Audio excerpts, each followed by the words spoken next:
Okay, you're all set. Okay.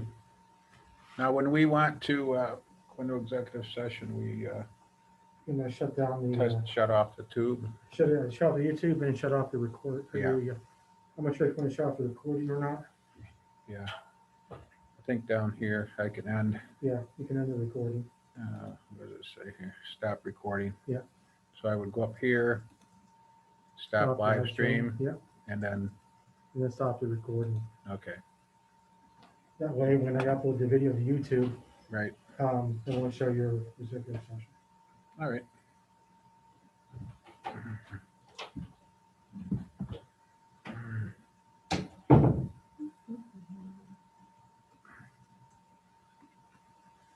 Oh, my eyes, it's the screen's blurry or my eyes are blurry. I mean, a little bit of both. My glasses are usually dirty. Oh, it's just, it's an endless.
I wonder if David will call in, say he didn't get the, He texted or emailed me yesterday morning and said he didn't get the link. I'm like, it hasn't been done yet. we're live right now.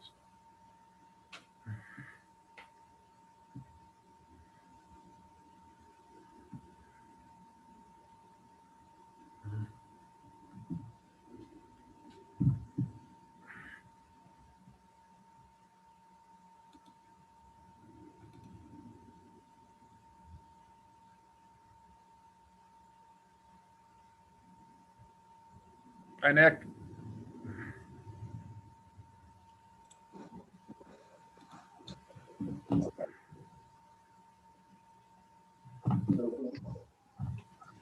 Bob's on. Paul, you there? Hey, yep, I'm here. Okay. Nick, you're there, right? And slowly coming on.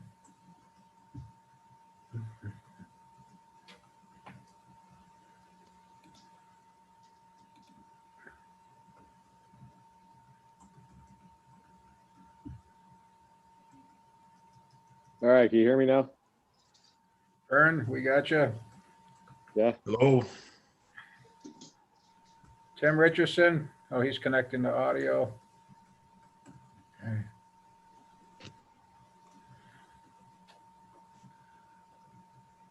Did you guys hear me okay?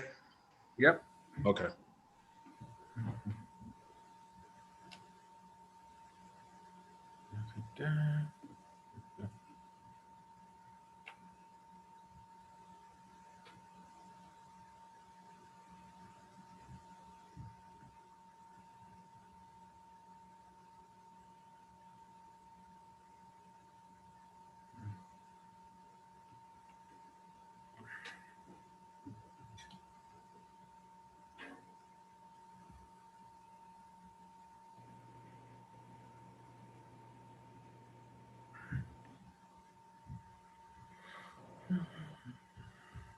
Two 50 around GH.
How come T. Richardson doesn't have a camera on? I want to see his face. I wish you could see my face too, Paul. My camera is on its way to my office.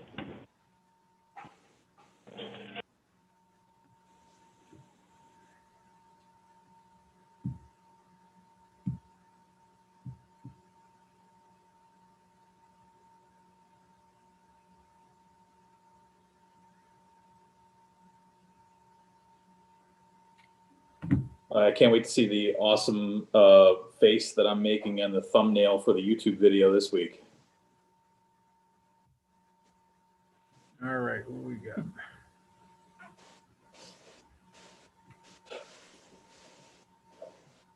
Hopefully it's not me this time. I'm kind of hoping it is, actually. No offense. Yeah. I'll take anybody but me. Maybe a little Bob Ring face, like whatever. Super awkward pose. What? What? I said I just got done running, so I look a little flush. You got done running? Oh, you've been running outside? Oh. Cool. Then you came in and you were running in your button down?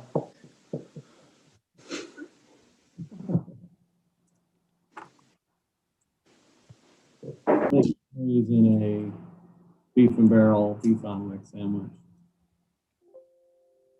How many calories do you think are in that? 500, 600? 700. Yeah.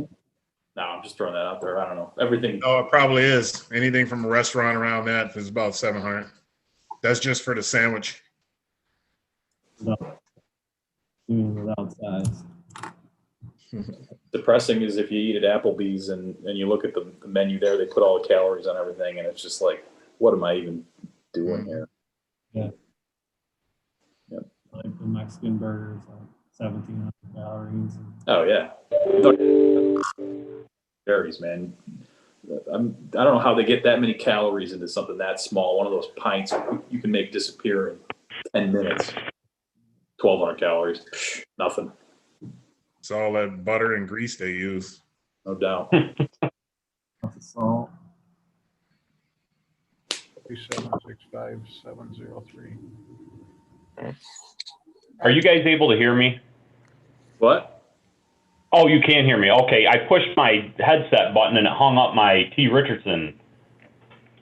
You think with all these Zoom meetings, I would have been eventually caught up on this. Which one? Oh, you're 3765703. Yeah, yep. Okay. Okay, Bill, can you hear me? Yes. Okay. Can you see me? Yes. Okay, my little thing on the bottom hasn't come up, so I just wanted to make sure. Okay. What's the commercial? Can you hear me now? Can you hear me now? There's all kinds of fun commercials. Yeah.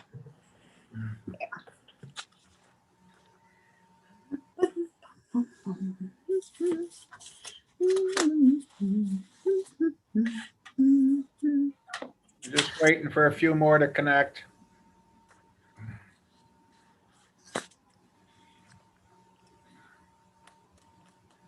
Yeah, I came up with an idea. Well, I didn't come up with one, but I have an idea for how we can do the meeting of the whole when we do the pledge.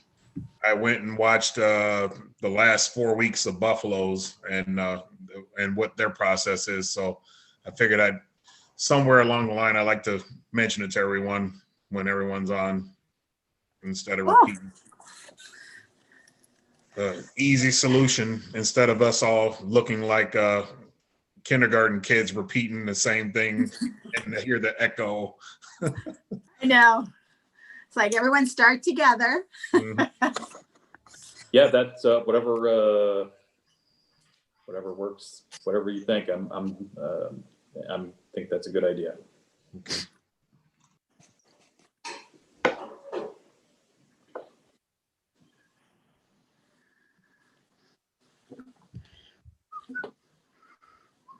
At some point tonight or next week, we have to talk about the reorganizational meeting on January 4th.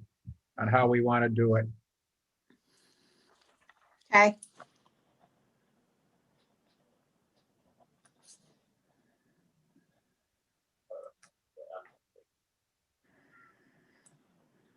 Is Zoom an option? Like, it probably should be, right? Yeah, Zoom's an option, or I think, and one of the other suggestions is to just have the aldermen and department heads and that come to the chambers, hold it virtually or live stream it with no guest here or like that. And Nick would be there as the judge to swear in the 3 new aldermen. So that's just a couple of options there. Okay.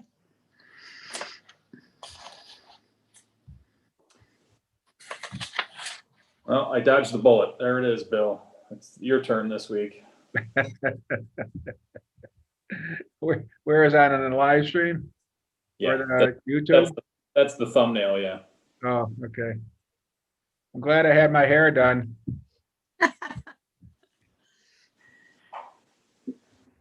Kevin, you hear us? Oh, yeah. All right.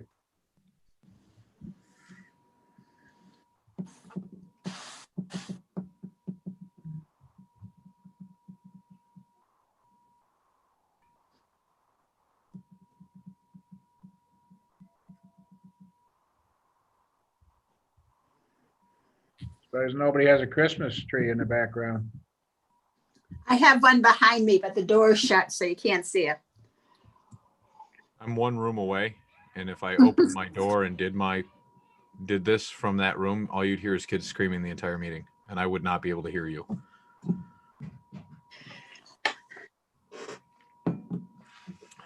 Bob, how does it feel to be like a block and a half from your own house?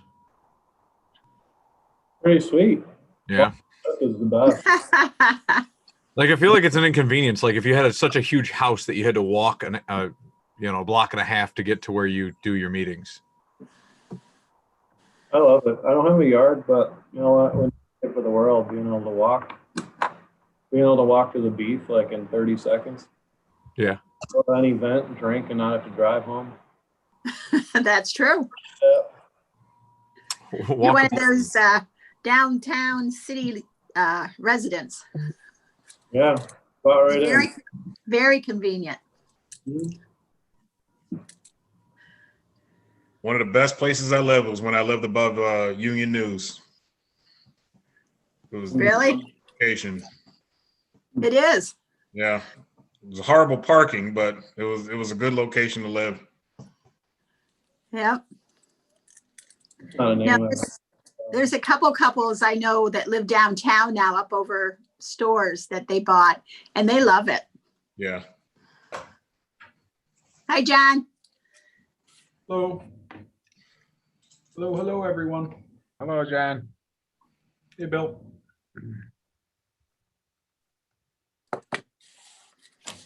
I got your email late today, so if you could call me tomorrow, we could talk about that, okay?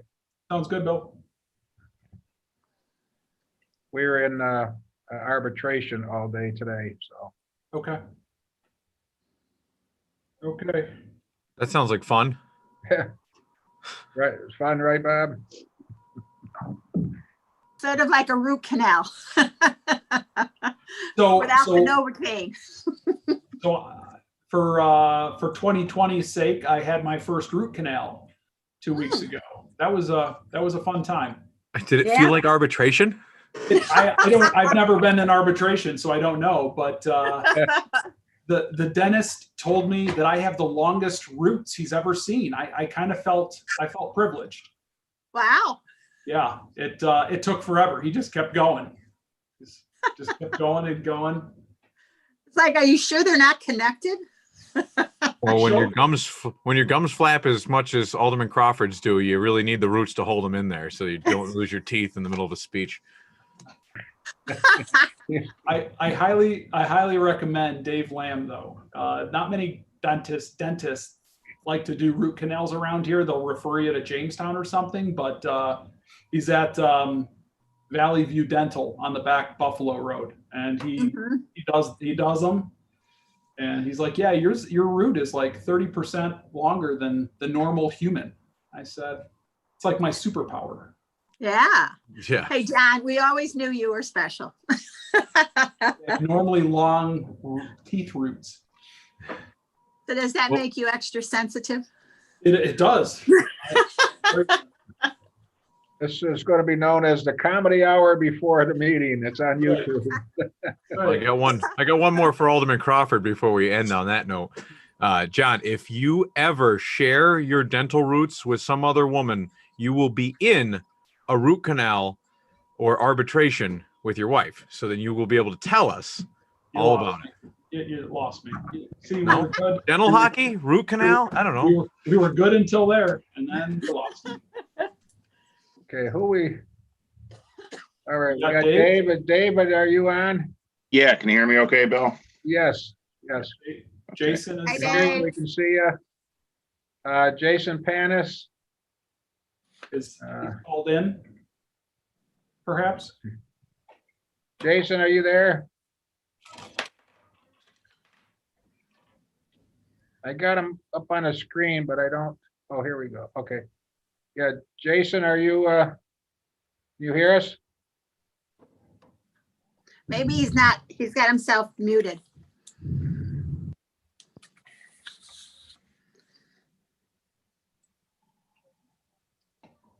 You might want to restart, Jason. We can't hear you.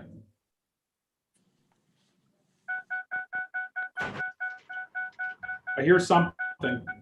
Jason's working on his car. No, I didn't want Dave to be the only one smoking. David. Smoker's pride. Except we know what Dave is. Don't tell my wife, doctor. Jason? He's in the other room, Dave. me? It's our secret. Hello? Yeah, Jason. You guys can hear me now, Bill? Yes. Okay. Everybody here, Jason? Yeah, plug your seatbelt in. Hate that thing. What, seatbelt laws? Yeah. Okay. So we're good to go. They're in. Good to go. Oh, okay. All right. Okay. Everyone fastened in? I think we have everybody, right? Yeah. Okay. Is there any preference? Do you want any preference to the order? I think you can go first, John. Okay. I will call to order strategic planning for Tuesday, December 15th, 2020. Let the record show that all aldermen are present. I'll make a motion to approve the minutes of the previous committee meeting. Could I get a second?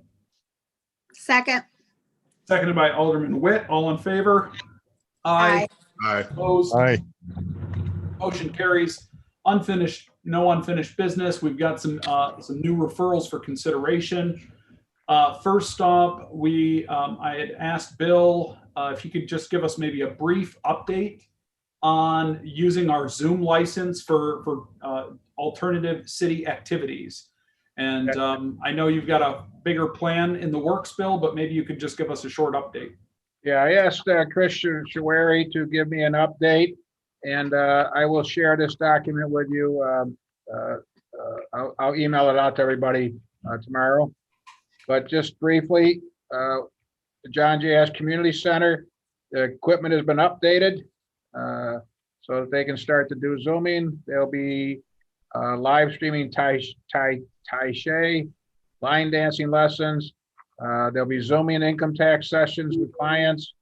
The coasters will be Zooming their meetings, and Zoom will be used in a few special events going along.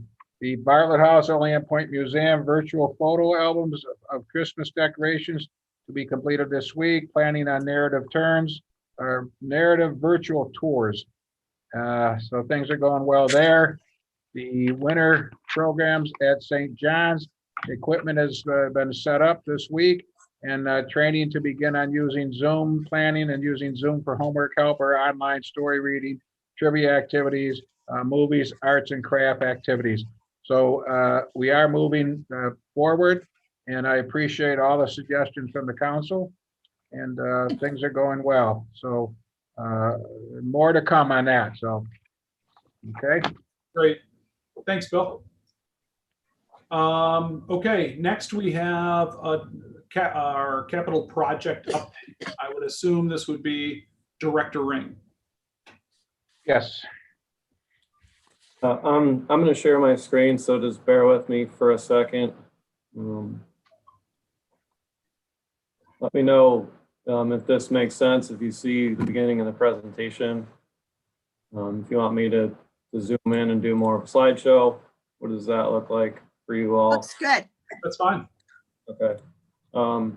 Yeah, so I know most of our projects have wrapped up. We have about 10 capital projects that are current between in construction and in design.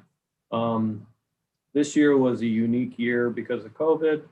I'm happy to say that our number one goal of keeping these projects under budget has been very successful. Each one of these projects has contingency remaining. We haven't had to ask for any additional funding. Not everything has gone our way, but for the most part, I think you'll see. And I'm going to run you through a lot of the financials. I'm not going to spend too much time on each project, so stop me and ask a question if you'd like. And the best thing is that we've got a really good team working on these projects. Brad Camp, who's the water and sewer superintendent, he's meant to be a project manager. He's helping. I'm starting to transition him into managing these projects, but these 10 I'm leading, trying to lead by example for him, and he's doing a great job. And by next year, we'll have gone through a full round of these projects, and he'll be able to take over.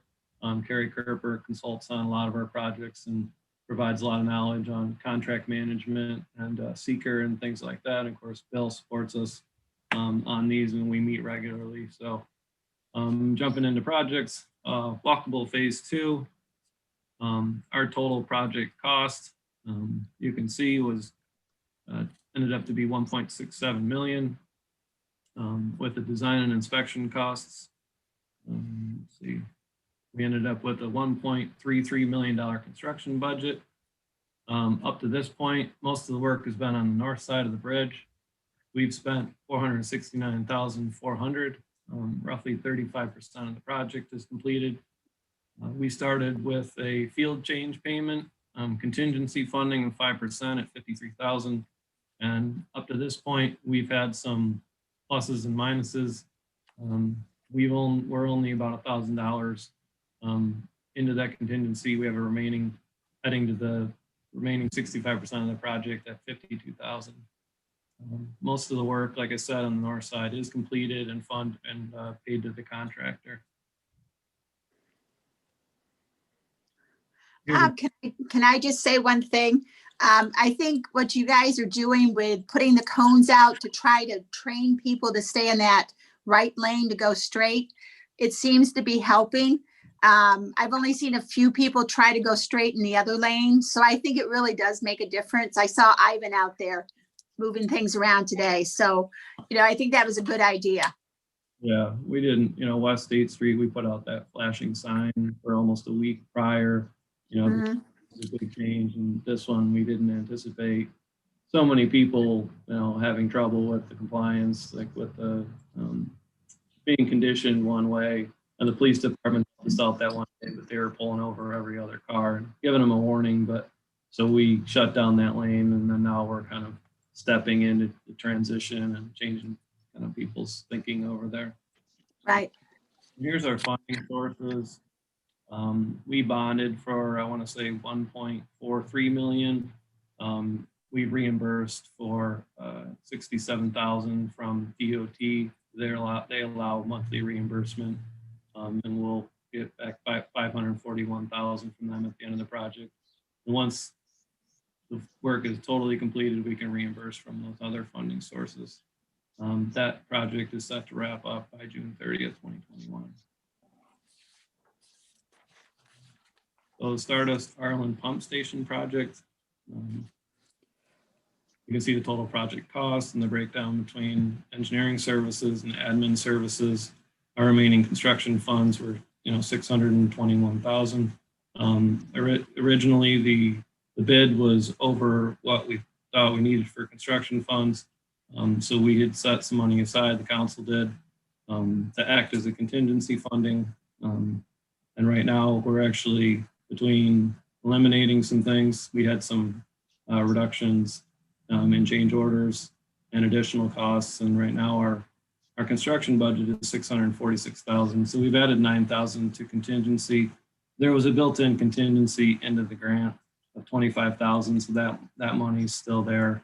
We're going to have a little bit extra in professional services with our engineer since some things had to be redesigned. And then admin services, I don't think that'll go over. That's a pretty safe number, but project's under budget. Most of our utilities in, and we've shut down for the winter.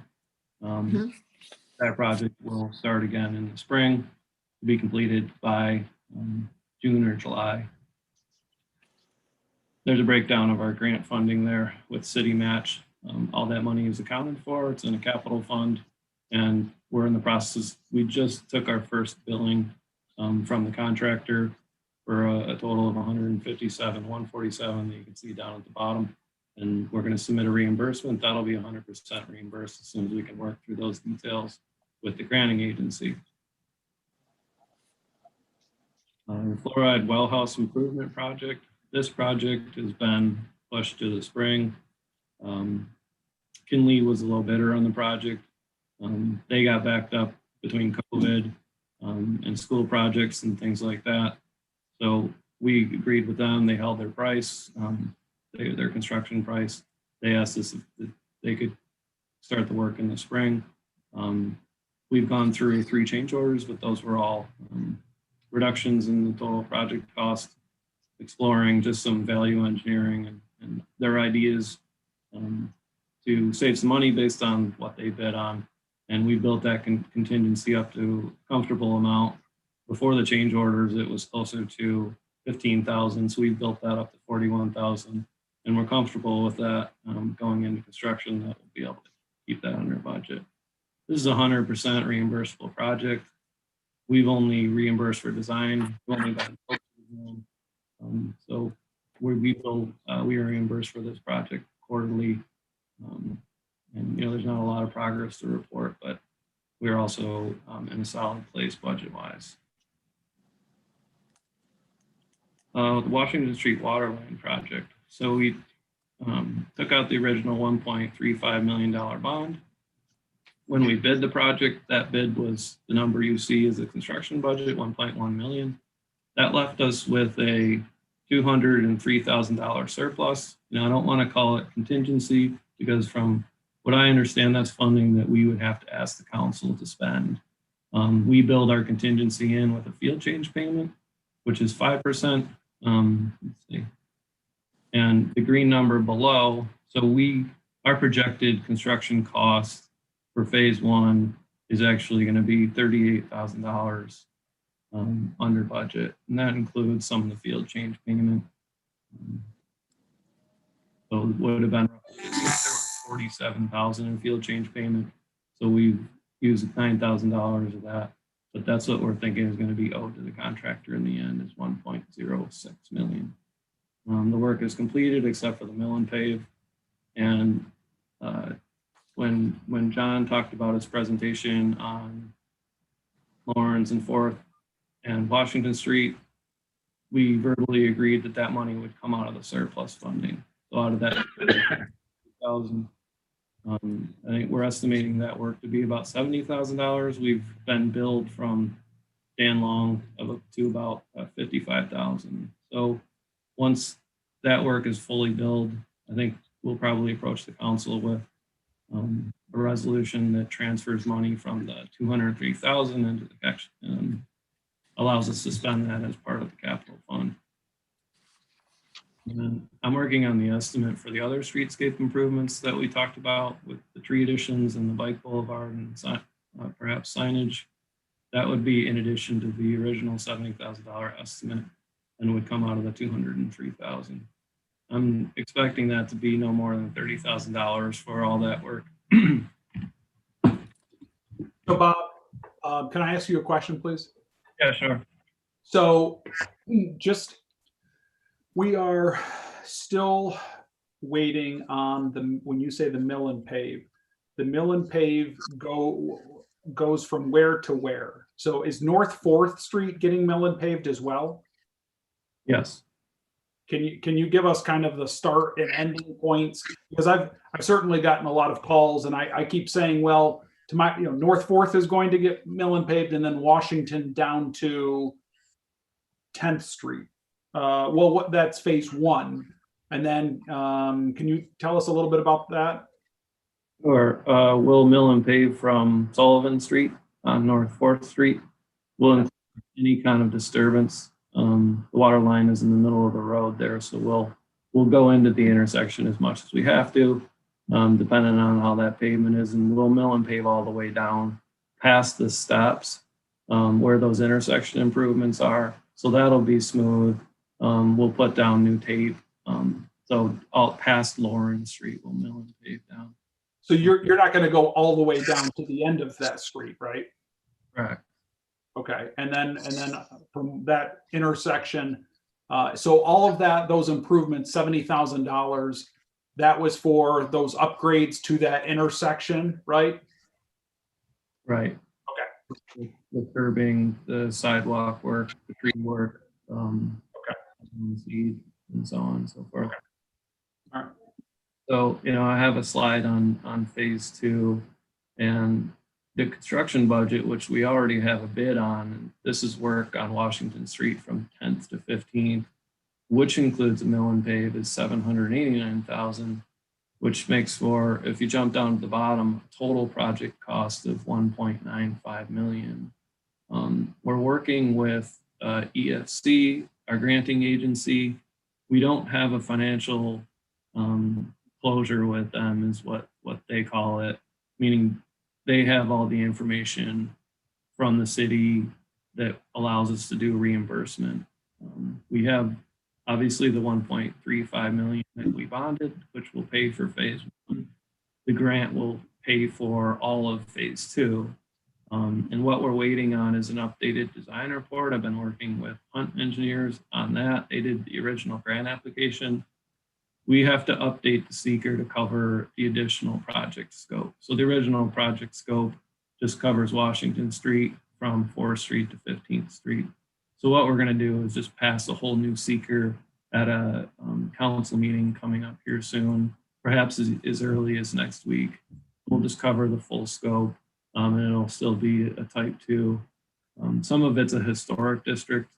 SHPO, the State Historic Preservation Office, requires they do a little bit of investigation, and they send us a letter that says it has no effect on the historic district.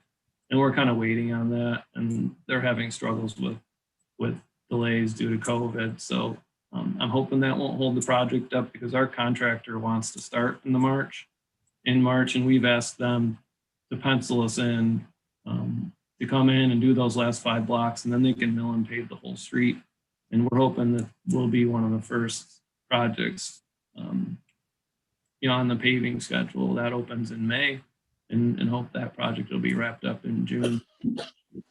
So the other thing that we'll have to pass a resolution for, and then the next slide, we'll talk a little bit more about funding, but we have to pass a bond resolution. The granting agency has asked for that. And when we originally applied for this grant, we passed the bond resolution, but it was for the $1.35 million. All they want is a resolution that says that we're willing to fund the $1.947 million cost. We don't actually have to ban or borrow for that. They just want to show our commitment to the project. So we'll have that all to you all at the same time. And like I said, these are the 3 items they're waiting for, and then they'll start processing our grant closure. And we've already done, $1.1 million worth of work all that money can be be reimbursed for as soon as we close on the grant. Yeah, this is great information. So after it's all said and done, we'll have paid, so the city will have contributed a million. So it's essentially 50-50, right? This is a $2 million project. We'll get reimbursed 911 and we'll have put in a million. Correct. Okay. Yeah, the bottom number and the 911 are really the two big numbers. Okay. That we're looking for. Okay. Hey, Bob, before you go on, you said that phase 2 will start in March. Yeah, JD Northrop is the contractor. They want to come in and just knock it out. It's 5 more blocks, and they've verbally committed to the project.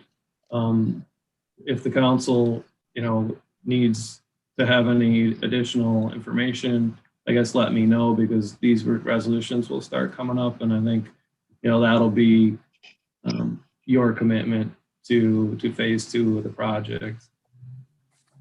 I feel confident that this grant will close with that information. And we still have some time until construction starts.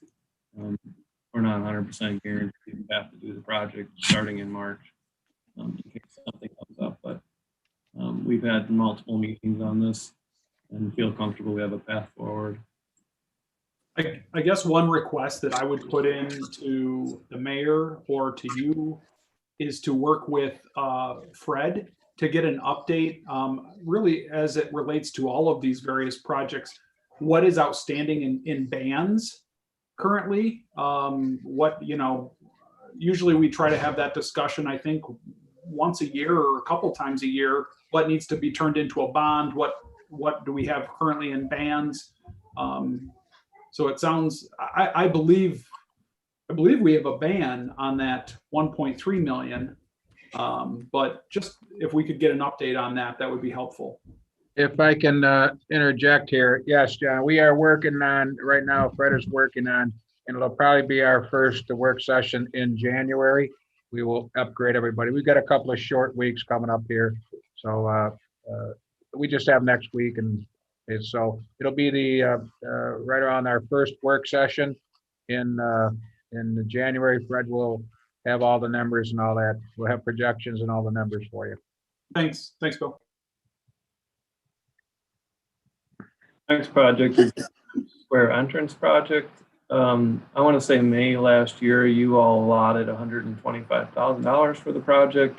We had a design and a spec in place in anticipation to start the project. Just so you know, like, I bid this project out 2 times. It took a lot of lobbying to get the right contractors to bid on the project. And we were really lucky to get Dan Long, who does really great work. And I was able to get our R.E. Kelly, the masonry company that's working on the Manny Hanny building, over and do the brickwork that was over there. And then, local Western New York Glass and Door did the door replacement over there. My father did the inspection services, and we billed that to the capital project budget. So currently our sum of the cost is $121,000. We have about $3,900 in contingency, but I think through some of the change orders that we had, that money's likely to be exhausted. The project was really complicated, not to get into it too in depth, but there was a lot of salt and water damage there, even more than we expected in the first place. There are portions of the basement that are actually outside over that ramp. Had to have Jason Billings fabricate some stay-in-place forms. We had a $4,000 change order on that because there was a part of the ceiling that was completely crumbled over top of the boiler room that we had to fix. But it gave us the opportunity when we had that open to pull out some old boiler equipment and clean up that room down there. And then because of those change orders, we also had to build a curb in order to fit in the new brick. It had to sit on something flat. So when we poured the ramp, we poured a curb at the same time so that there really wasn't any way for salt or water to get into those cracks, so we didn't have to seal them. So everything is kind of it was a monolithic floor and everything is kind of like pulled together. So water really can't get in there. There's no shade, there's no sunlight on that side of the building, and that's a big reason we've had so many issues. So we did have to make a sacrifice, even though I will say that we're under budget. This project's been, kind of a labor of love. It's, we hooked up, so we had an alternate for hot water tubing in that concrete because we didn't want to really use salt there. We had to make a last minute decision to put the tubes in. We had funding to put the tubes in. It cost about $5,000, but it would have been roughly $16,000 to have all that work hooked up into the boiler. And we couldn't afford it with the funding that we had. So even though, technically we are, we didn't have the funds to do that work. We're a little over budget. We didn't spend any more money than we had. We have options to do that work with upcoming budgeted funds, or we can try and do the best we can to get it hooked up in-house, at least the electric work, and maybe pay a plumber to hook that into our boiler. That's where we're at with it, but I'm really happy with how the project turned out. Unfortunately, we don't have council meetings, and so you guys aren't here to see it, but. Oh, it looks great. They did a great job. Yeah, it turned out nice. So the mayor was alluding to this earlier, and so is John. So we have these 3 projects upcoming to go along with the Washington Street ban. We need to re-ban that, but these projects that are in construction in 2021 that we need funding for because we're going to have significant billings coming up with the first 2 in construction coming up here in 2021. These will both be bid in the winter, and that's the Walkable Lane Phase 3 project on East State Street.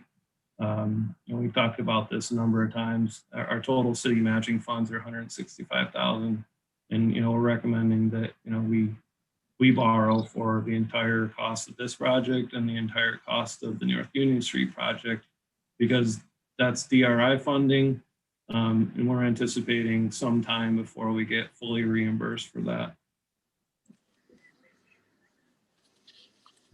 We've also talked a couple of months ago about the South Union Street project.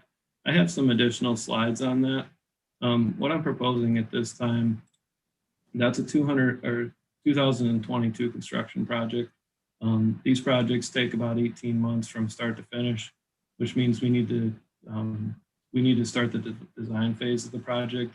And I guess what we're asking is, we don't think that borrowing for this project is really the best idea, just because of all the ramifications of borrowing for a project and then needing to have like a full seeker at this point. We want to take our time with that stuff. And we want to have a design and an estimate in place that's really meaningful. But I'll show you the estimate in a little bit. I think we can get this project done with minimal city commitment. I'm really excited about it.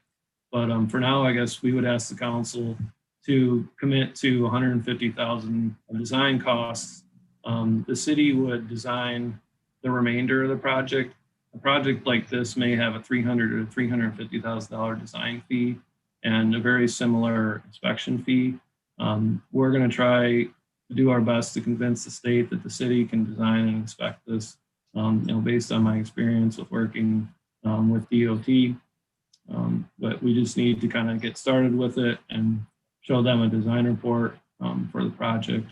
But the South Union Street project would go from South Street all the way to the bridge with minimal amount of city commitment. Or when we get a meaningful design and estimate in place, we can always put out alternates, or we can reduce it so that we're only spending grant funding.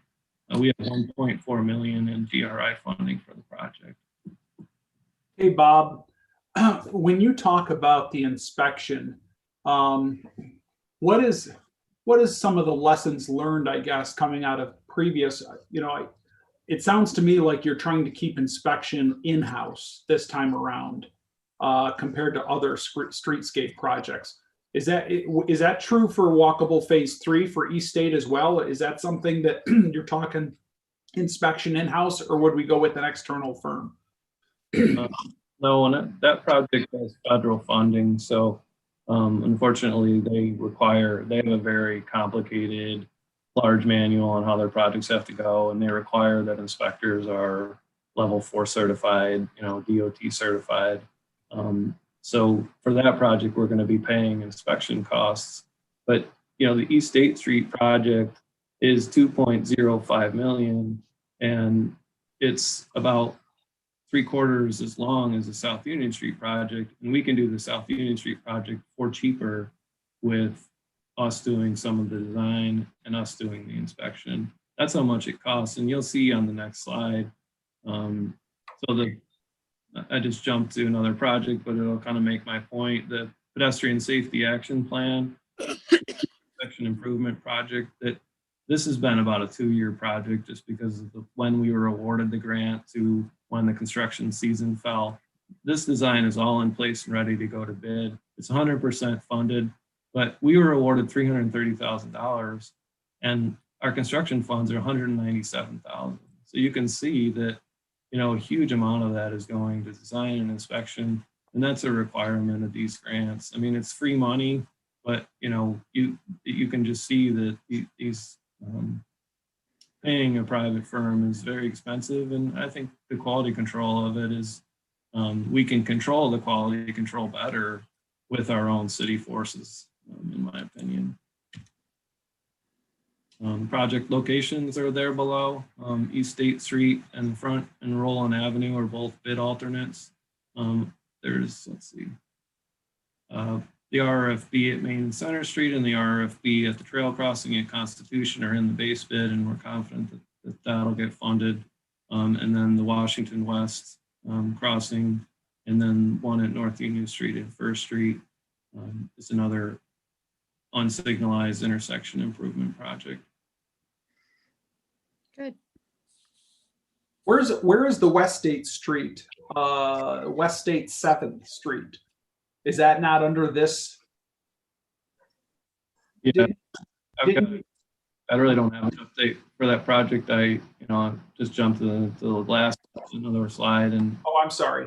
Is that part of the West State DRI? yeah, I'm sorry. Okay. yeah, that's probably 2023. Okay. We're a consultant until 2 years from now. Just with the way that we had to phase in all the DRI projects because we got 5 of them. All right. Sorry. Thanks. So another project that I'll get into more detail at a later date, but I want you to be aware that we're working on it and hoping to talk about it during budget time is the Kingsbrook Creek bed realignment. This is between Kingsbrook is between Seneca Street and Brook Street. The culvert that runs by like Hi-Ho in that area. A lot of erosion control issues with the ditch. We try and tackle a project like this every year or two. And there's times where the creek bed is just overflowing the banks and finding a new way. It's really eroding away people's properties. There's a couple of properties that are very close to the bank and it's threatening their houses. So something that has this much of an impact on our community, the city will come in and do a major project like this. I've talked to Mark Burr of the county. He's the director of engineering for the county, and they have hundreds of culverts on their county roads. And he talked about the city being responsible, or any municipality being responsible for about 50 feet from the edge of the road. And we did some work over there within 50 feet of the edge of the road, and it really didn't fix the problem.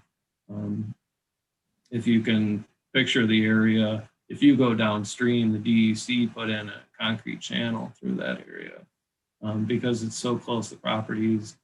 Over time, it would have started to spread out, especially where it turns, and it would have threatened, those properties. So we're not gonna do a concrete channel. We're just gonna realign it so it's straight. And the trees are being undermined up there, so we're gonna do some maintenance work. At least that's what we're gonna propose.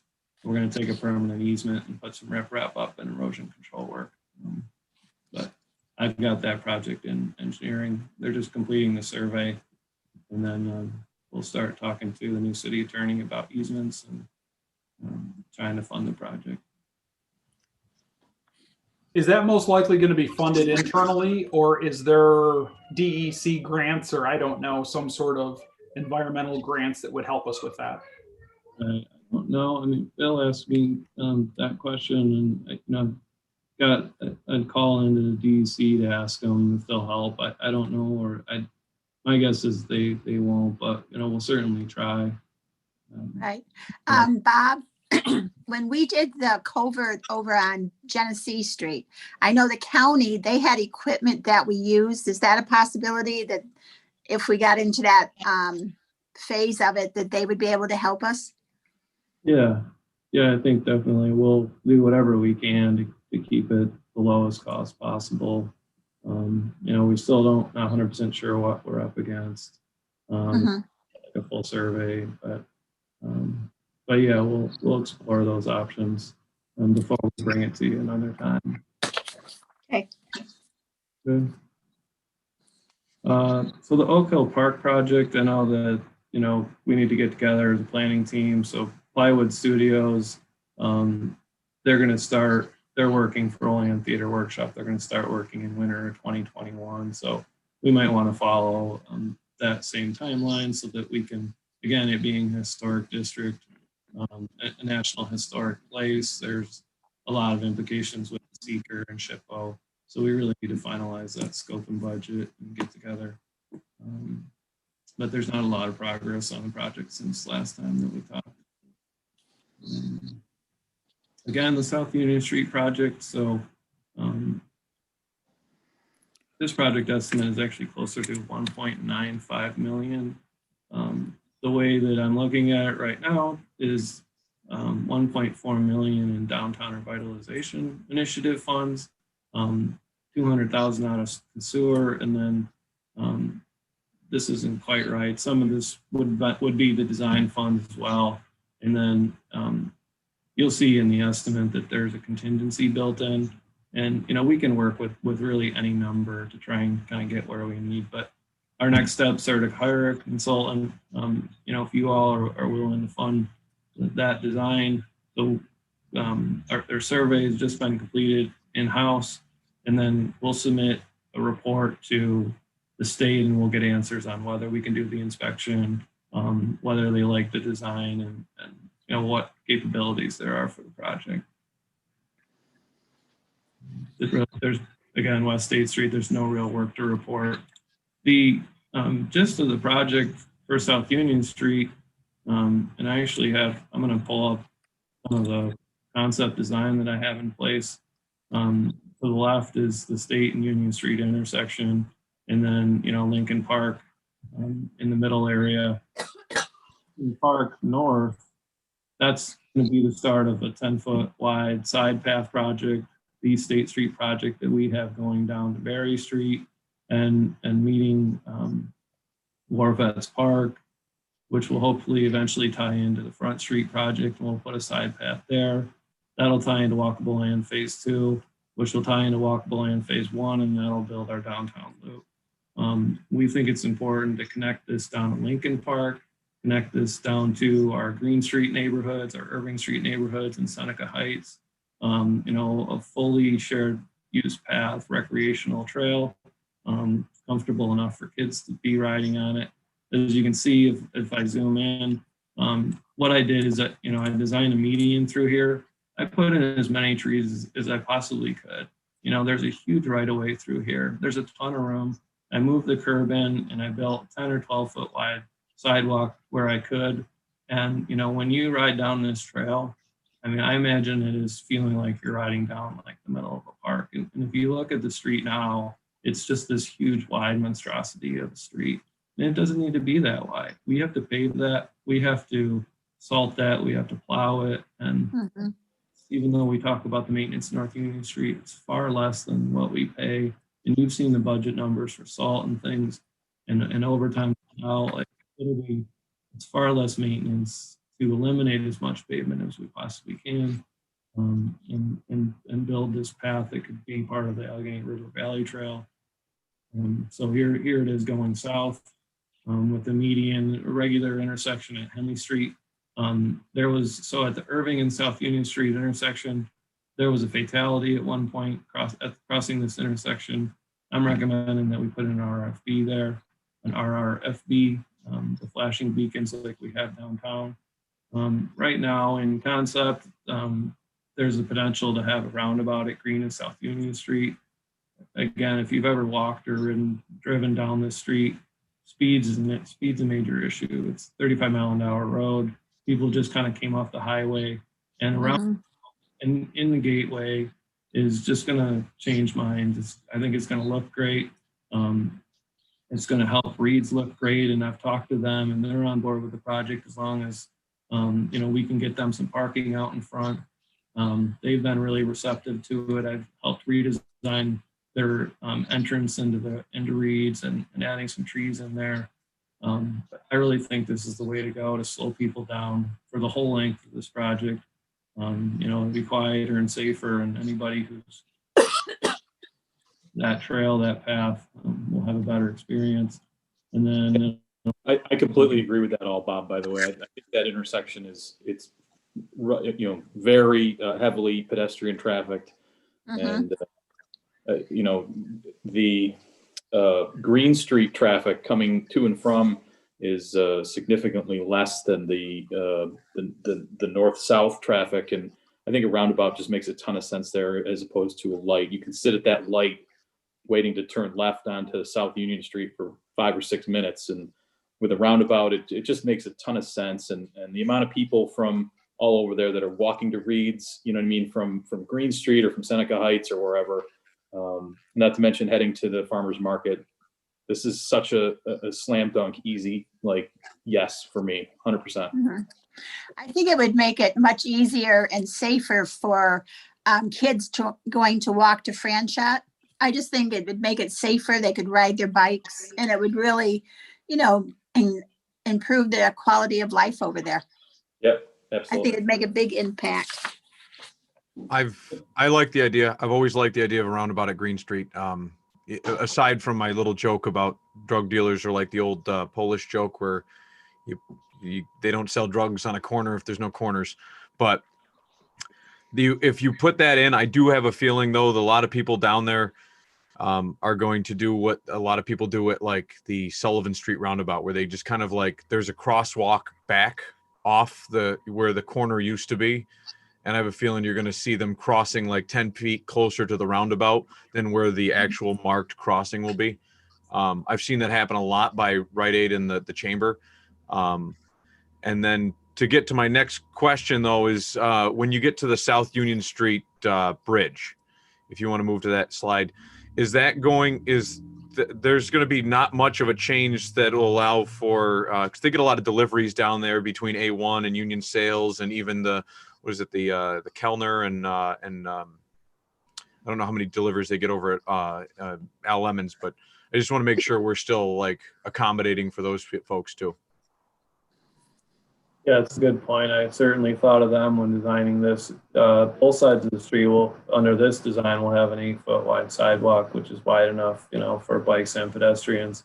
But I left the same traffic pattern for this first few hundred feet, because I know these businesses, sometimes they park right out in the median and unload their trucks, or there's a lot of room here to turn around. There'd be room for vehicles to do U-turns. Maybe this median needs to be shifted a little bit, but I did want to fit in some median for traffic calming and beautification purposes along this area. I have not met with them directly, but I don't see any reason why we can't just, I don't even show replacing their aprons up here. It's flat. We can put in a sidewalk. They're going to have to live with the fact that we got to designate a sidewalk through there, because they've just paved over top of the sidewalk over the years. Yeah. We need a path for pedestrians. Kind of like Reed's Food Barn. We don't have to take up space. We're not going to encroach on the right of way at all. Gotcha. I know parking's an issue I was there yesterday, actually, over at the Union Sales Building, and a guy was coming southbound with a truck, and they told him he had to actually go up to the VFW to turn around so that he could get the proper swing to back in to their property.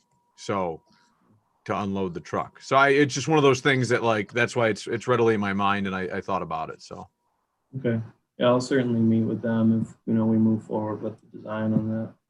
And then I'm proposing that we when we get to Franchot Boulevard and the entrance to Franchot Park, that we just pave this 24 feet wide, and then we just stripe the bike and pedestrian lane through here, and that'll tie in the trail around Franchot Park. This is in dire need of being paved, and I think we just have somebody to come in with their paver and throw it down, and and pave over top of this, and this would be an additional 20,000 as opposed to trying to pay a contractor to do it. And then I'm proposing a flashing beacon bridge as well. There's not a lot of crossings here, but when you do try and cross, it's next to impossible. Even though this is only a 20-foot crossing or 24-foot crossing, you stand there for like 10 or 12 cars. They just don't stop because of the speeds.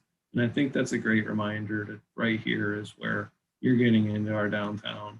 This is where you want to slow down, and then you get to the roundabout.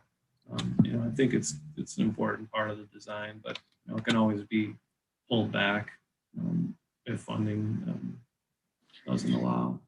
So, Bob, I would like to just commend you, first of all, for putting the commitment to shared use paths. I will continue to talk about the need for bikeability and family friendly modes of transportation in this city. I love the idea that that we're all working towards connecting our park spaces, creating whether it's bike boulevards or safe ways for people to get from downtown to Franchot Park. I mean, I think this is a part of a bigger strategic vision for our city that will attract young families, to come and live in our city. And so 10-foot sidewalks or shared use paths or whatever. I would just like to see a safe transition, because I see down the one side of the road, it would be the east side, is where you have the path. What's the safe transition to cross East State Street then on your bikes with your family to get to Franchot Park? And I mean, I know you don't have all the concepts right now. Maybe it is that beacon that you say you go up to the corner there, you press the beacon, and then you can cross on that last line you showed. Maybe that's the way you get from one side of the street to the other side of the street safely, so you can go with your family to the park. But kudos on the vision, because that's what the city needs. And John, to your point, the bigger picture, I think when we're talking about those bike boulevards like Washington Street, I think West Henley is a candidate for the next round of that, in terms of making a connected loop to the trail. I think that would be a good fit. Absolutely, great point. I think, to just chime in, I think the work we're doing at Main and Front, I can see Front Street fitting into the bike lanes also. You're going to be coming from, and a lot of people walk in our neighborhood, but they like going down Front Street. They walk to football games when we have them. And then you're right uptown, and it takes you to link to War Vets Park, to the rec center, to the stadium. So I think the whole concept of, as John just pointed out, connecting the park system is a win-win for everybody. Good job. Yeah, it's a lot of fun, and we can tie it in with some exciting concepts that you'll see starting to develop on the North Union Street project with wayfinding and some logo development, and start branding ourselves once we have the infrastructure and we sell ourselves. And this downtown loop, you really got to cross Delaware Avenue and Gilmore Avenue. You're not crossing any major roads to have rec trail, and a lot of studies have shown people who are riding their bikes places, and just to be there, just for placemaking, they're going to be spending money, and they're going to be using our businesses and people out. So this is the estimate that I have put together. I think pretty well ahead of the 30% plan. Like I said, it's 1.93 million. We'll get that dialed in before we bring it to you again. It includes only $150,000 in soft costs. well, not counting the bond council, but we accounted for everything budget-wise for the project up to this point, and we're at a 20% contingency. So that'll come down as we get dialed in, and we'll see if we can, use the sewer fund to pay for the storm sewer improvements and get the project built. I just wanted to bring up Sidewalk Capital Fund really quick. So the Sidewalk rebate program, this year we had 33 participants. We've spent 22.3 out of the 25,000 that was allotted to the council. And we had an additional 27,342 in community investment. So greater than 50% investment from property owners. So that was great. We're awaiting, we have about $14,000 in outstanding bills. So the city has spent $36,000 on the project. So, the state of that capital project, we're waiting people that we've invoiced, and a lot of, last year we had to put a couple people on for taxes. They didn't pay, so we put it on their taxes, and that's how we ended up getting the money.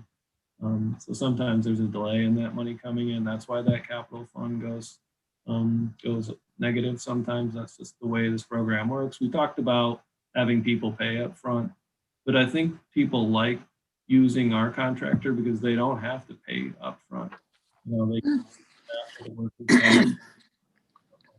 That's true.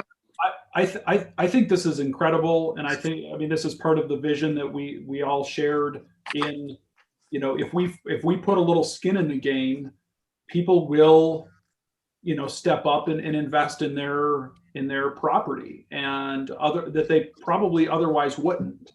So, we kick in 23,000 and we're getting almost $50,000 worth of improvements in our sidewalks. So that's awesome. But I do have a question, Bob. So you said we've got about 14,000 outstanding.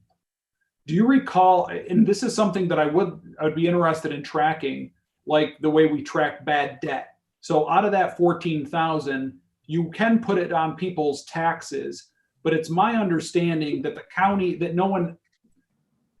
we could put that on people's taxes, but the county doesn't enforce it. Like out of last year, did we go that route? And we now, how much money was reimbursed by the county? I was going to echo that point right after you, John. Yeah.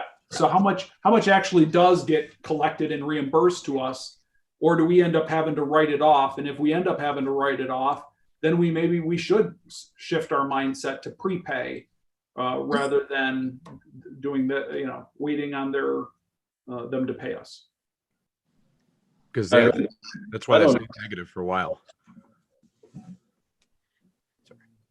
That's outside my department, but I mean, maybe that's something, Bill, could we discuss? Yeah, we can get that would be Lenz and Fred and the city attorney to discuss that matter. All right. So perhaps during our bigger finance discussion, maybe in January, we could get that on the agenda. Sure. Mm-hmm. Thank you. Yeah, because I was going to say that is, I feel like that is one of our, like the water bills and our taxes, the only things the county typically, gets us back on. And I feel like that is one of the biggest, like, we have a great business model because we essentially don't really have bad debt. We don't lose money. We don't have to like chase down people to collect it because it goes on their taxes and usually gets reimbursed, except for these finite items like lawn mowing and snow shoveling and sidewalk repairs, anything the tree removal, like things like that. If we have to do stuff like that, a lot of times the county doesn't reimburse us. I want to say it's probably a greater percentage, and I'd love to see those numbers, but I think that's probably one of the biggest things that we probably should address just going forward to just safeguard the city like we do with water bills and everything else. So. I'm just about wrapping up. I want to get to the airport real quick, but just some projects that I don't want to fall off the radar. So the siphon project, we've applied for grants. Unfortunately, this year grants really dried up. So Southland siphon sewer master plan is really our next inline project. And, the DEC comments on our progress on the master plan every year. I think they're going to let us slide because of COVID and we can wait until some grant funding comes available again. But that project is we have a design report in place, and I think we'll find a successful grant at some point. And then, like I said, the Front Street reconstruction project, we are thinking about it. Our engineering team is taking on a lot right now, so I've got an ongoing survey of the project. We've got so many projects in construction and in design. We're thinking about it, but I really just want to know how much that's going to cost so we can think about funding it at some point. Whether we do the side path or not, that road is going to deteriorate quickly at some point, and it already is in poor shape. It is. I can attest to that. And, we were talking one day, we were over there checking out the project, and it's one of the busiest streets in town. And I think the way that we've set up that intersection has slowed down some of the traffic. But when you start back at East State and Front, people just fly, they stop at Seneca and then they just fly the whole length of it past Prospect, School Street, Second Avenue, First Avenue, and then they have to slow down for the intersection. So it is a busy street, and it's kind of it's going to be a challenge. Sunline will help, and we'll do curb and gutter through there. That'll kind of define the edge line, and then the simple side path design, we can pave it, and it won't cost that much more than say a 5-foot concrete sidewalk will. And then, trees and lighted bollards, a simple streetscape design through there should slow people down a little bit, but also the pedestrian activity it'll feel more like a community road than it is now. So that's going to be our vision, and Good. Well, I'd like to bring up something though, because I mean, we keep dividing the city walkable only into all these different phases and things like that. But the one thing we don't really talk about or address is the thought about like where truck traffic goes. I know a lot of times, like when we have semis driving down, we had this issue like a year ago. We had semis driving through North Union Street, and we were like, well, they should just go around. I mean, they can handle the roundabouts, but we really don't want truck traffic downtown. And I don't think we've ever had this official discussion about where we intend to send trucks. And a lot of trucks go down Front Street, which is why they've really been beaten to hell. And that's true. And I think that we need to address that, because Front Street also is like a non-truck lane. It's kind of like Henley Street. It's not for trucks. I believe it's even in the code. A candidate for alderman pointed that up to me. You know what I mean? For Ward 1. And it's just one of those things. It's just always in my head. So I mean, we really should have this discussion because it's on the table and we're talking about all these other things. Mm-hmm. You know what happened, Kevin, too, is when we were doing the construction uptown, a lot of these truckers got into the habit of using Front Street and then turning up Seneca so they didn't have to go under the underpass. And a lot of them still do that. So yeah. I think it's just retraining them. But you're right. I think we have to have a citywide truck route discussion. Yeah. I mean, especially because if you look at it, we're raising the height of that bridge so that trucks can drive under it. But if it's true that it's in the code that it's a non-truck route, then why are we raising a bridge for trucks to drive under something that's not a truck route? It's one of those like. Well, Kevin, it sounds like you're volunteering to lead that discussion in the new year. Yeah, I'm down. Because I think you're right. I mean, I agree. I agree 100% with you. There are. And sometimes it makes sense. Sometimes it doesn't make sense. I mean, this is something probably each one of us has a street or two that semis use, right, wrong, or indifferent. And, 12th Street is one that. Oh, yeah, I was going to say 12th. And so, yeah, I think it would be valid to get a map up there, draw out what is the acceptable current routes, and then, what is best practice? I don't know. Is it as good as it should be right now? Is there a better solution? So no, I think you should. Yeah, because I mean, every constituent doesn't want a truck route on their street, and so and in every street we try to redesign as a community route with bike lanes and not really designed for truck traffic. And then by the time you're over with it, trucks just kind of circle the city, and they can't go to factories, they can't go to distribution sites like Home Depot, Union Sales, Reed's Food Bar needs food, Parking Shops, all these different places. And it's like, well, we've got to kind of accommodate some, we got to give a little bit here and there. I don't know. Right. Well, another problem is when they come off of 16, to get to, say, Berry Street to deliver to Big Lots and the dollar store, Meals on different Wheels. yeah, well, that too. But the mall, they're getting very creative how they come off 16, they go on the Main Street Bridge because it's a straight shot. Now that's going to change once we get that project completed. But you can see how clever they're trying to get. And some of them are doing a good job, but others are in places they really shouldn't be. So I totally agree, Kevin. I think it's something we have to get serious about looking into. When you're doing that study, Kevin, I get truck complaints too all the time that people are complaining that trucks are using North Union Street to go down to Stoll Epoxy and to go on through the Homer Hill area. And so I think that street needs to be looked at too, how we can divert trucks to get to Homer Hill and so forth. Yeah.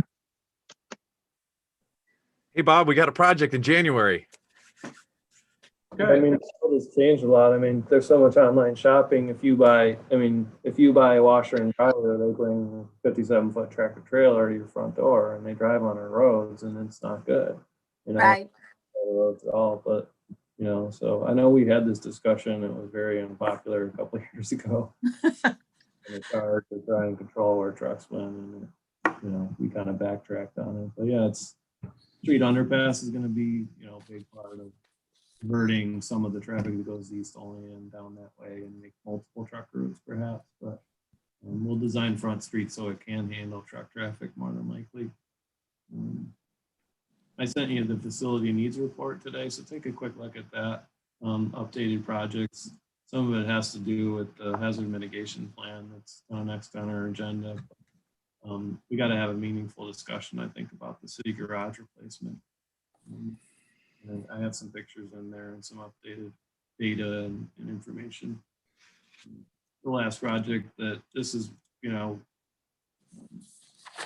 for concept, Wayne Street, Allegheny River Valley Trail Connector, TAP funding, transportation alternative funding comes out from the state typically every 2 years. And a lot of times their funding is somewhere between 700 or 800,000. And there's a 20% city commitment. So I feel like a project that we could pair with the school on, and maybe they would even consider some matching funds. We would go from Country Fair and connect the Allegheny River Valley Trail from there to the railroad tracks. And then, you take the railroad along the middle school property to Whitney Ave and tie into downtown. And you basically expand the Allegheny River Valley Trail through there.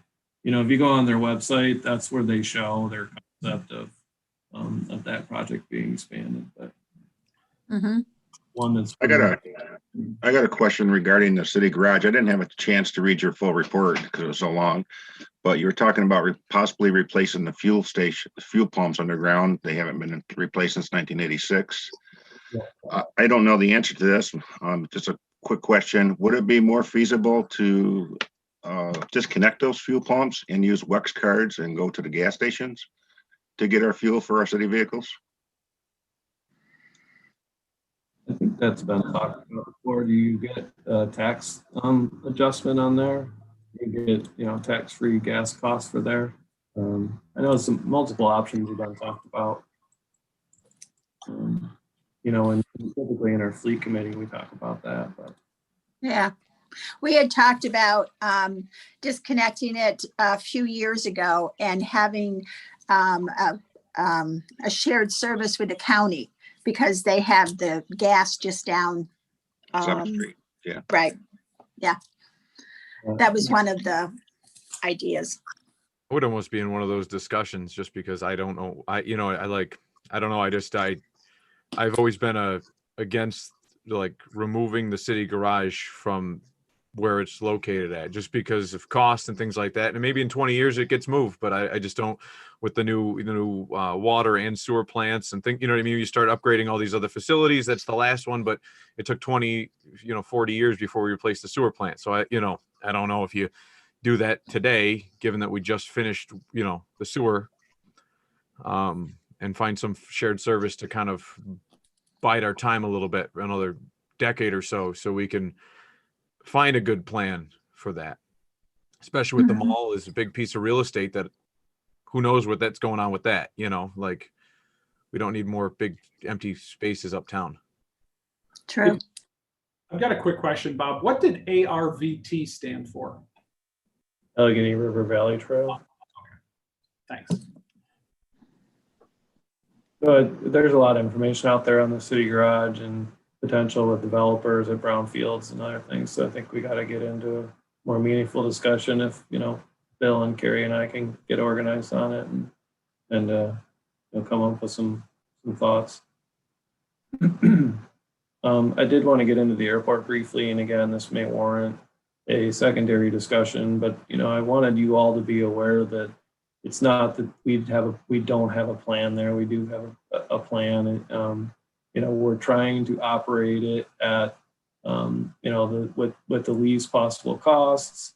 From 2019-20 budget, which was $250,000 or $251,000 operating budget, we reduced that to $217,000 in the 2020-21 budget. Just in the time that I've spent up there, things like having 400 channels on the cable up there has been reduced down to like 40, 50 channels. Like the costs that weren't needed up there, we've reduced just because it's not a huge revenue source. It is what it is, and I believe in it.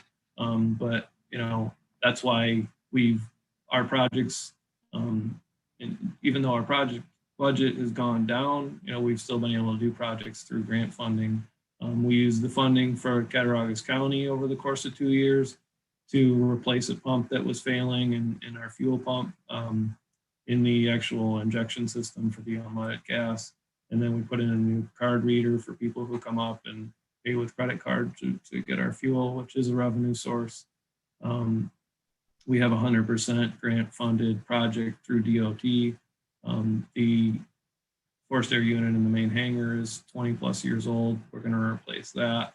We're going to replace a propane boiler, which is 30 plus years old, for no cost to the city. And those, I was trying to save up money to replace those. We were lucky enough through Joe Giglia's office to get recommended for this grant. And that's in process and should be completed sometime next spring or summer. Our next major construction project is the runway rehabilitation project. That's considered a 2021 grant. And those are, we passed 3 or 4 different resolutions for these FAA type of projects because they have a pre-application and they have a grant application, and then we'll pass a seeker. And then of course we're gonna, we'll award the project or not award the project. But a little bit of breakdown on the runway rehabilitation. I have some pictures to show you of the what the runway looks like. But it's a $2.8 million project cost. It's 95% funded right off the bat. That leaves $139,000 in matching funds. But Cattaraugus County has contributed $85,000. Through the CARES Act, we have $30,000 that can be used in matching funds. So that leaves, $24,000 in city commitment for a $2.8 million project. So about a 1% commitment. We've gotten that down to through work through the mayor's office and my office. Hey, Bob, I just have a quick question. When was the last time we replaced the fuel tank liner, or did we put a new tank in? Fuel tank liner? They're above ground tanks. We replaced those. I want to say 15 years ago or 10 years ago. Okay. It's a pump replacement. I was just curious. Yeah. And here's a couple pictures. So the reason that the cost of the runway replacement is so expensive, it's by far our largest street. It's 4,800 feet long. It's 100 feet wide. You can see by the pictures the cracks that are starting to develop in the runway. And this is actually a mill and pave project, except for the picture on the left where you see that huge crack. Those are going to be full depth repairs. So some of the cracks that developed, and those are at all the cold joints. So there's probably 100 different cold joints. Maybe closer to 100, because it's about every 50 feet there's a joint where the paver had to stop. and wait, for another load of pavement to go down. So there's cracks that size, and when you're going down a runway on an airplane, you feel that every 50 feet. It's a significant bump. You can see we tried to crack seal it. There's other shrinkage cracks that are developing throughout the runway. And then, this crack, which is a longitudinal crack, is more representative that the base underneath is failing. The underneath layers of the pavement are failing and need to be replaced. So there's significant need for it. And for, a city commitment of $25,000 or less, I'm recommending that, we have to commit to this project, by, soon, I guess, or at least have a verbal commitment to go forward with the pre-application and with our 5-year plan with FAA. We can take it year by year, but this would be a great project to get done. Otherwise, I need to send my crews up here twice a year, more than likely, to pothole, to fill potholes and to crack seal and preventative maintenance. Those are in better condition than half of my streets in my ward. That's an exaggeration. Come on down to South 5th Street. I'll take you through it. That's brick, though. Exactly. They don't make runways out of brick, John. But I gotta go on. Bob, I completely support you on this one, because even if, let's say we go down the road of Alderman Crawford and we want to get rid of the airport, it's hard to maintain an airport for 20 years when your runway is shot ski. You gotta replace that, and then at least that gives you your biggest. That's, aside from hangars, that's your biggest bang for your buck. We can afford boilers and furnaces and stuff like that, but if we have FAA grant funding for the biggest thing on there, I really think that's going to help us to keep the ship floating for the time being, and then we can decide whether we want to keep or annihilate. You're mixing up your analogies. So now we're a ship, but we're an airplane. And don't put words in my mouth, Kevin. I say make it sustainable. Shut it down or make it sustainable. So sorry. I hear hate. So I. Hey, Bob, I have a question. Back in, I think it was late September, maybe somewhere in October, when we voted on those resolutions there, Alderman Anastasia requested usage of some documentation on the usage of the airport. I don't recall seeing any of that in the emails as of late. Now that we're back on the airport thing again, is it possible that we could get that here before we start this massive discussion? Yeah, definitely. I think we can add some information to this and kind of make it a separate. I can take you through anything that you'd like up there. My approach on the 3 years that I've been managing it, and our exploring fixed base operators, and it's not that we haven't made efforts and tried to make it sustainable. It's just, like I said, I think it needs more discussion and everybody's input. So if I can chime in a little bit, Bob, can you guys hear me? Yep. Still can't see you. Well, that's fine, Kevin. I'm not trying to look that good. Is there a current plan for anything to be done with the old hangars?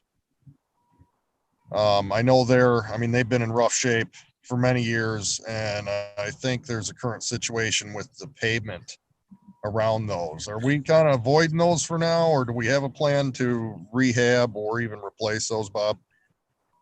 Not much of a plan. I mean, I thought that, we had, in-house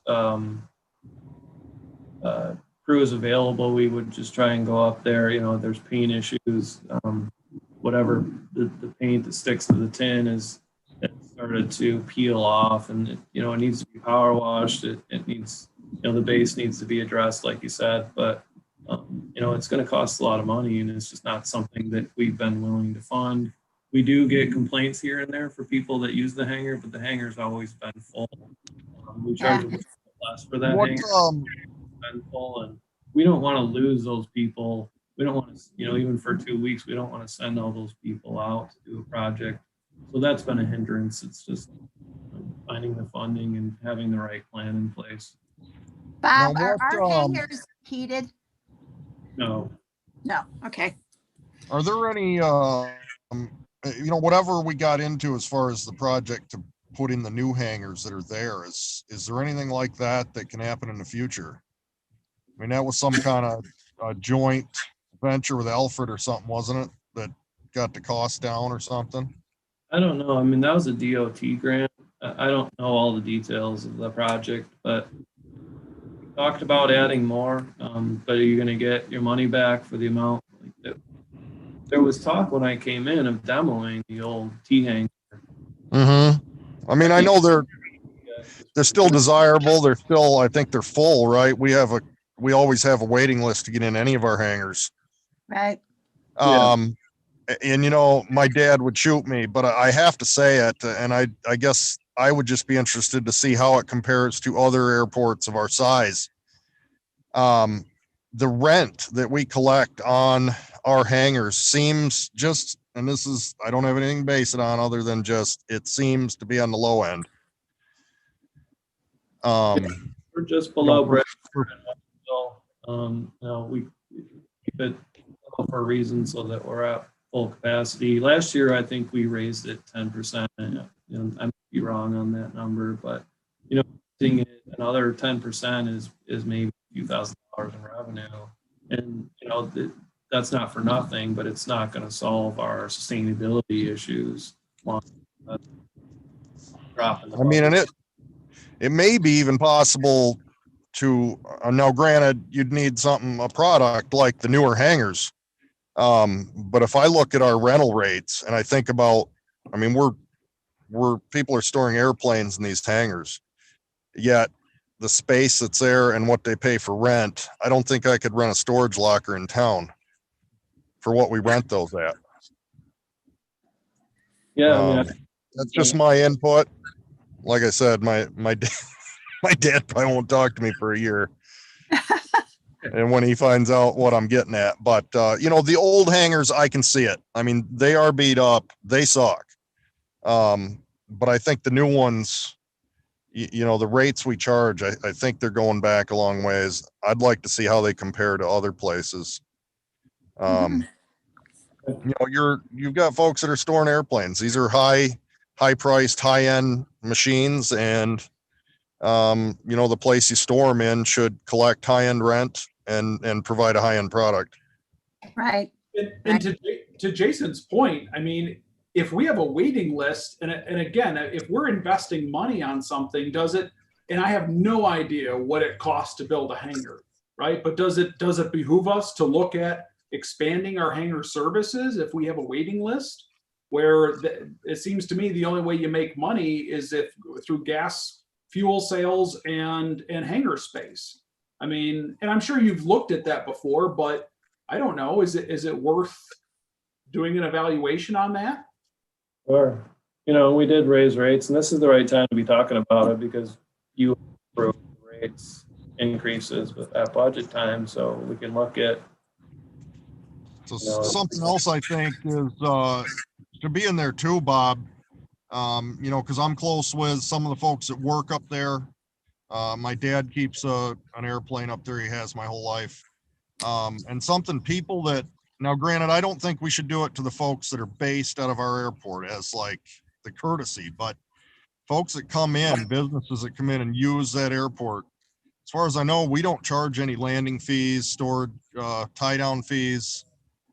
Even if we do, we don't enforce them, and they're also low. And I've heard there's a lot of people that fly in and are, they're kind of put back and amazed that we don't charge those fees. Interesting. That's why like Vern said, that's why I asked for that report back in late fall or early fall. I'd like to see the revenues and expenses for that airport because we can't make knowledgeable decisions without knowing what is actually going on up there. Right. So if we could have a work session just on the airport and get us the revenues and expenses up there, I think that would help all of us so we know what the hell we're talking about. 'Cause I don't know what. I think the flight log would be helpful to see how many, where are the numbers of usage too. Right.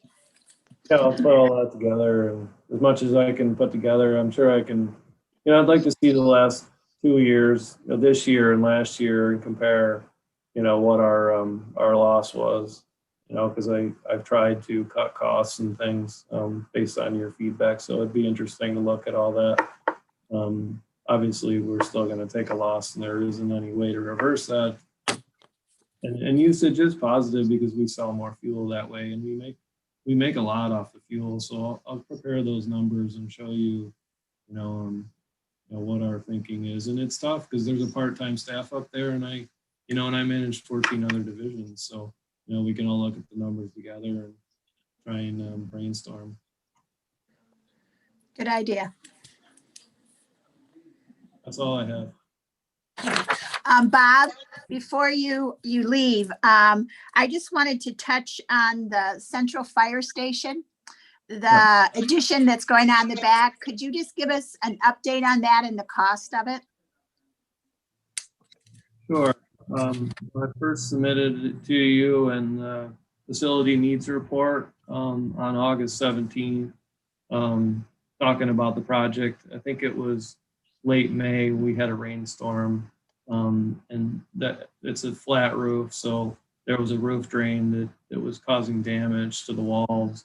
In that particular storm, the floodgates opened and part of the damage. But what we'd found out is for years that had been dripping into the walls in the kitchen. So the firemen, tore apart the wall where the cabinets are and where the refrigerator is, and we found black mold in there, and all sorts of damage to the floor and to the cabinets and to the countertop. So that was kind of how the project came about. I put it up in the facility needs report, and we were going to talk about it at council one time and ask you all for funding, but it kind of just fell by the wayside. So we decided to fund it with buildings account funding. It's about a $40,000 project. It's money that we have budgeted funding for. We looked at the damage to the building as an opportunity to fix that issue, but also expand the kitchen, which is incredibly small. It's one of many issues at Central Fire that we want to address, and I know probably Chief Richardson wants to chime in a little bit. We just looked at it as an improvement project, and his firefighters are doing a lot of the work in order to, I would think we're doing the project for $40,000. I think that would be $120,000 project, triple the cost. If we didn't have our electricians doing the electric work, the firefighters doing the framing and building and installation of the cabinets and countertops and things. So when did the second story project get added on? I think Tim and I talked about it, and there are heating issues and there are issues on the second floor where the captain's quarters are. And in building, it's not that much more expensive to build. It's just a little bit more in material cost to add a second floor because you're still building a roof regardless. You're just talking around the outside and the insulation and the flooring. So we thought it'd be positive to expand on the second floor, and it fit within budget. So that was kind of part of the original, just planning of the project. Yeah, I guess I was surprised. I had a constituent ask me what was going on, and I told him we had some roof damage, but I had no idea about the second floor. And walking by, and I was over talking to the guys this weekend, but the roof, it's like you have the flat roof and now you have a wall going straight up. So it's like, what, a 45-degree angle. Isn't that going to be future problems with roof drainage? And I know the roof is going to slant the other direction. It's kind of a slanted roof. So I was just curious. And I see some of the funding is coming from the buildings line item. It's not coming from the fire department. I guess I was just surprised that we weren't asked about the funding And we weren't told about the second story, which I guess is going to be a weight room. So I was just curious to get updated on what's going on over there. And the other question before I forget, with our guys doing the work, and I know some of them are contractors, I'm assuming they're licensed contractors, but also, do we carry the liability on them if they get hurt?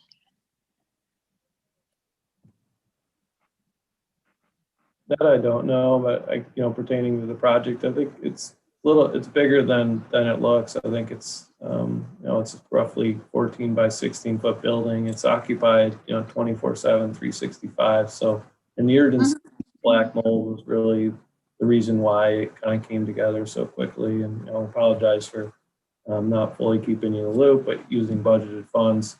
And that building's budget typically goes to the city building, but we had those two capital projects in the HVAC replacement, or the control system, and the Times Square project that just felt like, a dire need. Yeah, it just, I would have liked to have known about the whole scope of it before, somebody asked me and I looked like the deer in the headlights. I was like, oh. So, but I just wanted us all to be on the same page and why we're doing it, where the money's coming from. And I guess my other big concern is the liability, especially since it's our guys doing it. Is it under their license as contractors? So if something were to happen in either one of those rooms in the future, would our insurance cover it? So those are just a couple things I thought of after being over there.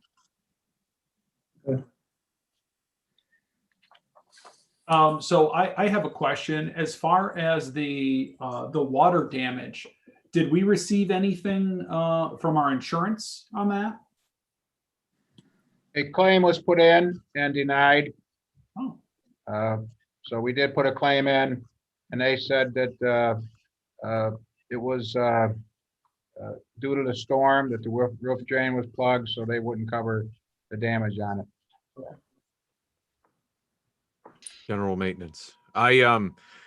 Bob, I'm sorry, I stepped out to go to the John, so I guess I don't know what fire station are we discussing that had this? The Central. Central, okay. So Central Station, all right, and I get that guys live there 24 hours a day, 7 days a week, 365 days a year.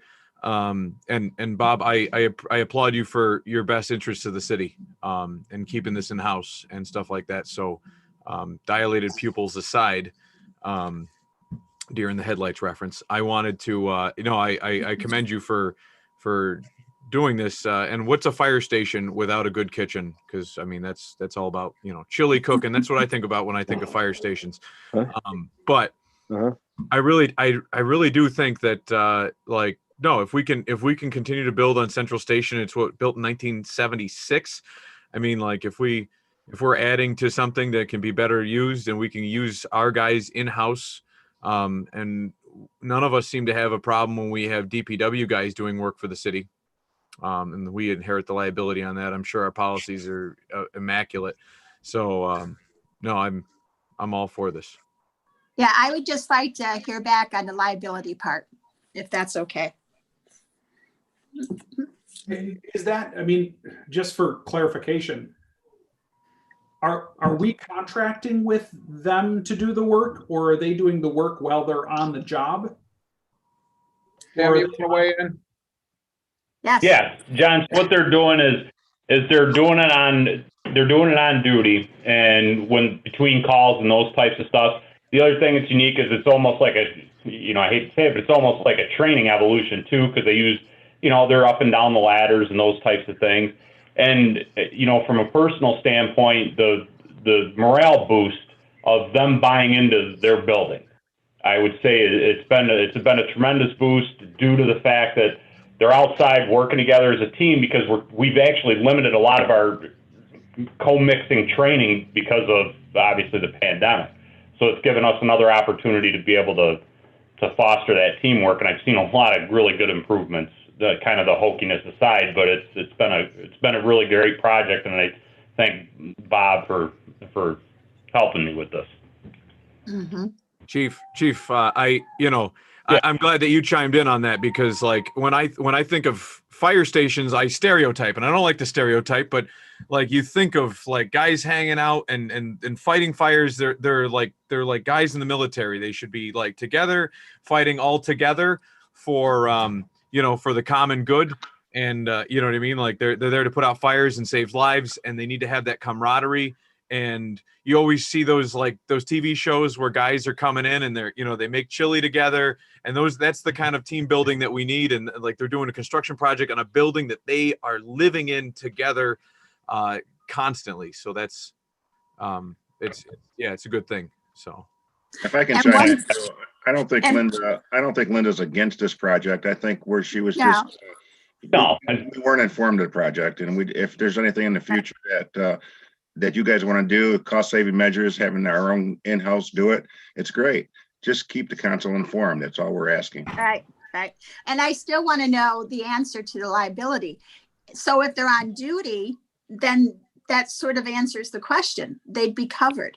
I know when I was over there, they were in the ladder truck, they were in the bucket part, and I just don't want anyone to get hurt.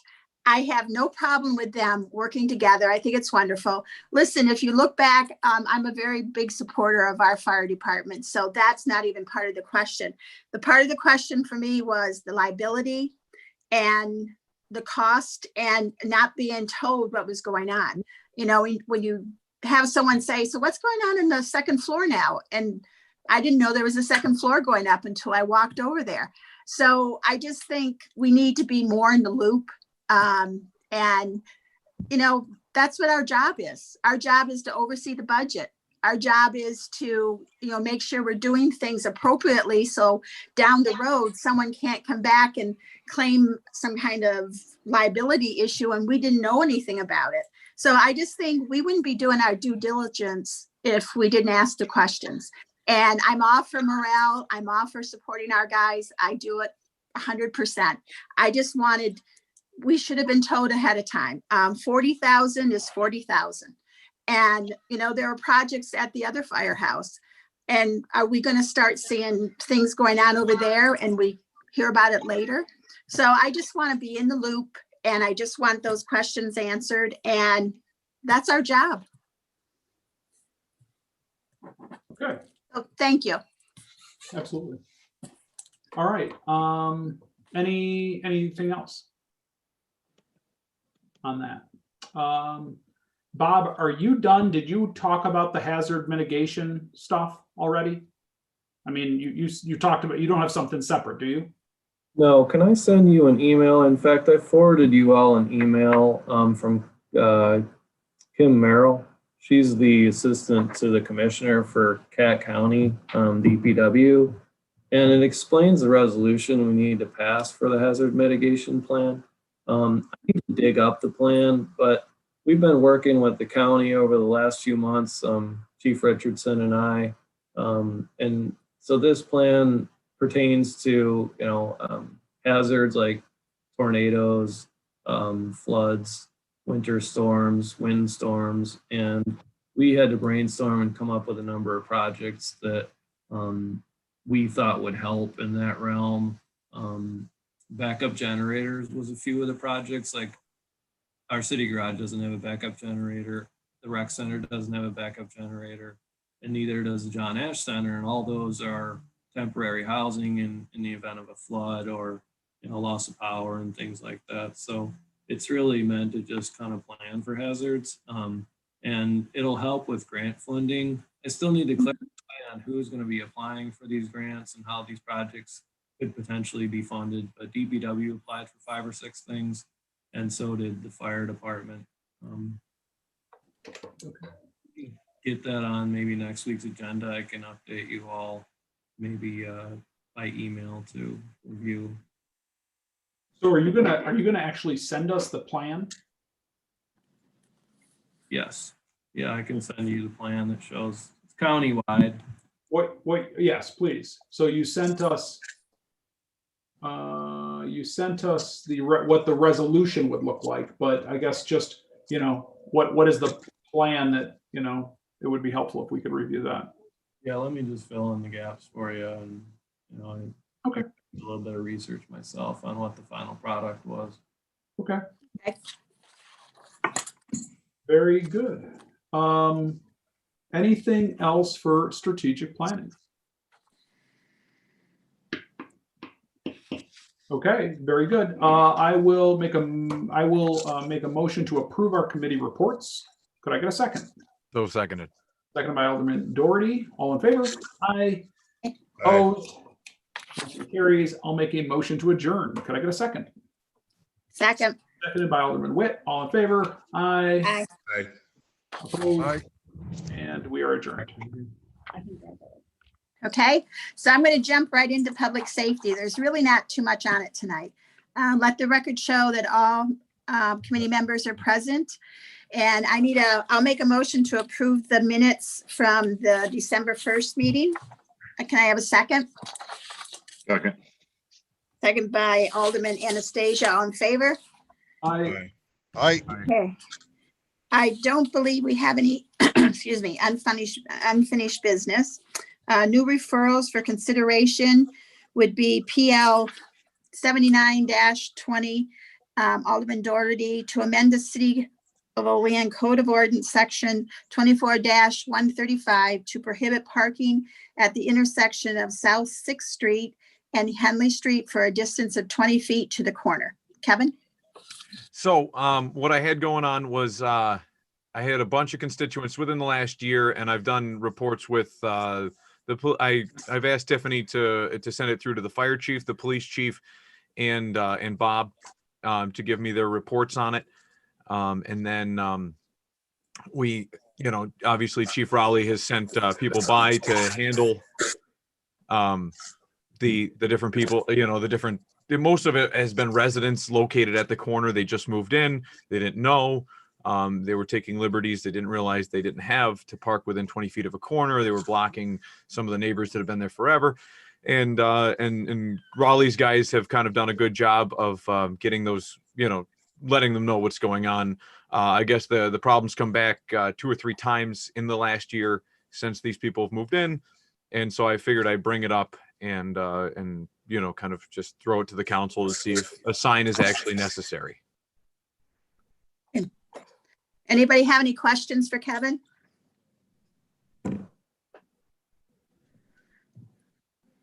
Kevin, have you, you said you talked to the police and the fire? I send it to Richardson. I don't really, usually it's like if we're changing something to a one-way, I usually don't expect anything back from the fire department.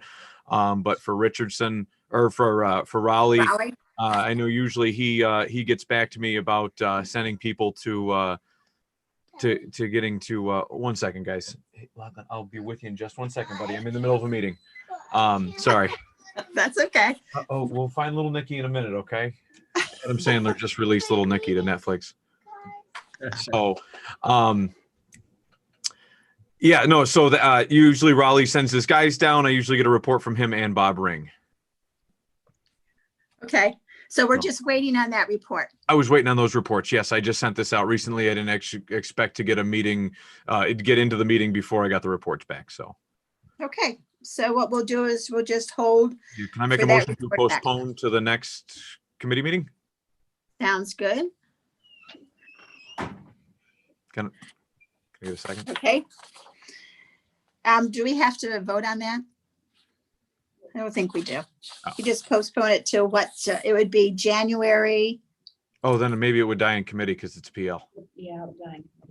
Okay, so So would I you will want to just? reintroduce it after the first of the year. Okay, that sounds good. Is Tiffany there? Yes. Okay, Tiffany, do we have to do anything to do that, or we just wait and resubmit it? No, we can just let it die. Okay, It's fine. sounds good. Okay, the next one is discussion, no parking sign relocation on Laurel Avenue. I do believe this is Kevin too. Sorry, I was shooing them away. Bye, honey.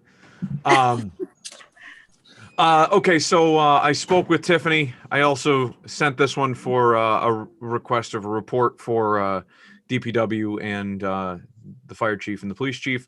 I had a constituent call me down on Laurel Avenue. He said that there's a no parking sign directly across the street from his driveway. He owns a large truck, and he has multiple people that pull in and out just because Laurel Avenue is this dead end street. So they come in, they get halfway down the block to wherever they have to go, and then they turn around in his driveway. And the sign's been hit multiple times. He's almost hit it himself, and he's just wondering if we can just relocate the sign 10 feet in one direction or the other.